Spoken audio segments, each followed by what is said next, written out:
Welkom terug, en vandag is ons by les 4. En het sê, hierdie gedagtes beteken niks nie. Hulle is soos die dinge wat ek in hierdie kamer, in hierdie straat, uit hierdie venster, op hierdie plek sien. In teenstelling tot die voriges, begin hierdie oefeninge nie met die idee van die dag nie. Begin hierdie oefenperiode deur vir 'n minuut te let op die gedagtes wat deur jou geestesdenke gaan. Pas dan die idee daarop toe. As jy reeds van ongelukkige gedagtes bewus is, gebruik hulle dan as onderwerp vir die idee. Moet egter nie net die gedagtes wat jy dink sleg is kies nie. Jy sal vind, as jy jouself oefen om na jou gedagtes te kyk, dat hulle so 'n verskeidenheid verteenwoordig, dat nie een daarvan in 'n sekere sin goed of sleg genoem kan word nie. Dit is waarom hulle niks beteken nie. By die keuse van onderwerpe vir die toepassing van vandag se idee, is dit soos gewoonlik nodig om spesifiek te wees. Moenie bang wees om goeie sowel as slegte gedagtes te gebruik nie.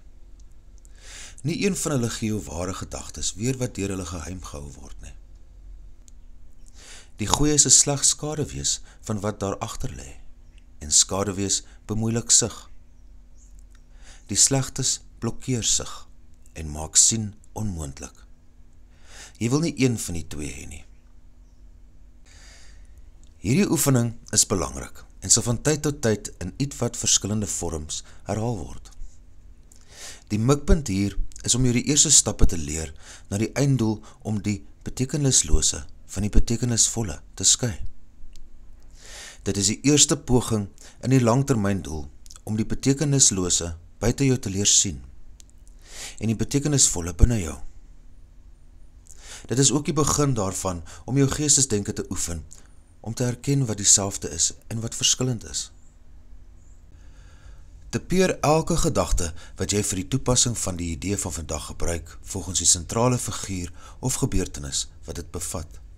Byvoorbeeld, hierdie gedagte oor, vul in, beteken niks nie. Dit is soos die dinge wat ek in hierdie kamer, in hierdie straat, ensovoort sien. Jy kan ook die idee gebruik vir enige spesifieke gedagte wat jy as skadelik beskou. Hierdie gebruik is nuttig, maar is nie 'n plaasvervanger vir die meer willekeurige werkwyse wat tydens oefeninge gevolg moet word nie. Moet egter nie jou geestesdenke vir langer as ongeveer 'n minuut ondersoek nie. Jy is nog te onervare om die neiging te vermy om doelloos in gedagtes versonke te raak.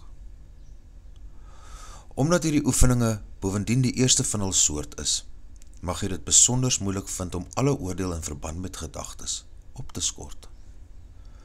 Moenie hierdie oefeninge meer as 3 of 4 keer gedurende die dag herhaal nie. Ons sal later daarna terugkeer. Dankie dat jy hier is. Onthou om die les te oefen. Vergewe, sien anders, leef in lig.